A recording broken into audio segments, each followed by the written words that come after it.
Ginawa ni Jillian sa birthday ni Rahil, viral. Ito pala ang dahilan kung bakit biglang naging sad boy si Eman. Umani ng samot-saring reaksyon mula sa netizens ang ginawa ng kapuso star na si Jillian Ward. Sa aktor at ka-love team niyang si Rahil Birria, ito na raw kasi ang sagot kung bakit bigla na lamang naging sad boy kamakailan ang boksingerong si Eman Bacosa Pacquiao. Matatanda ang nag-emote kamakailan si Eman sa kanyang social media.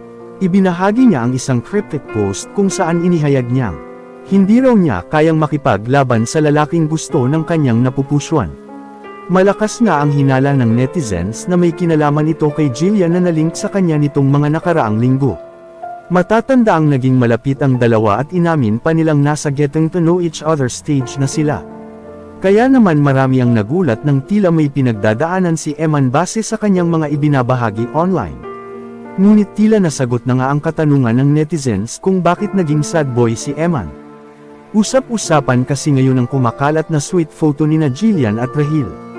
Sa naturang larawan ay makikitang si Jillian mismo ang nagdala ng cake para kay Rahil. Hindi nga may kakaila ang sweetness sa pagitan ng dalawa. Matatanda ang bago pumasok sa eksena si Eman ay si Rahil ang nolly-link kay Jillian. Kaya naman dahil sa naturang eksena, agad itong binigyan ng mali siya ng netizens. Para sa ilan, tila espesyal ang gesture na ito ni Jillian kay Rahil.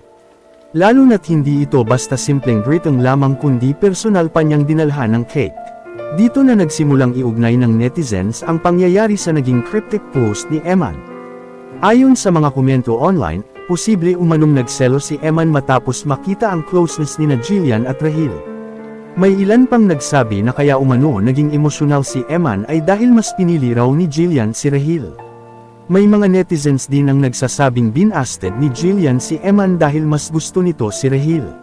Samantala, sa recent interview niya sa unang hirit, inamin ni Eman na nag-usap na sila ni Rahil.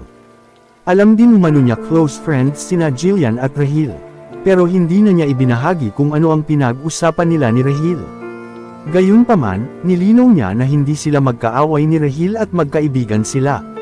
Lingid sa kaalaman ng marami, magkakasama sa Kapuso series na Never Say Die sina Jillian, Rahil at Eman. At maaaring may anggulo nga ng love triangle sa series.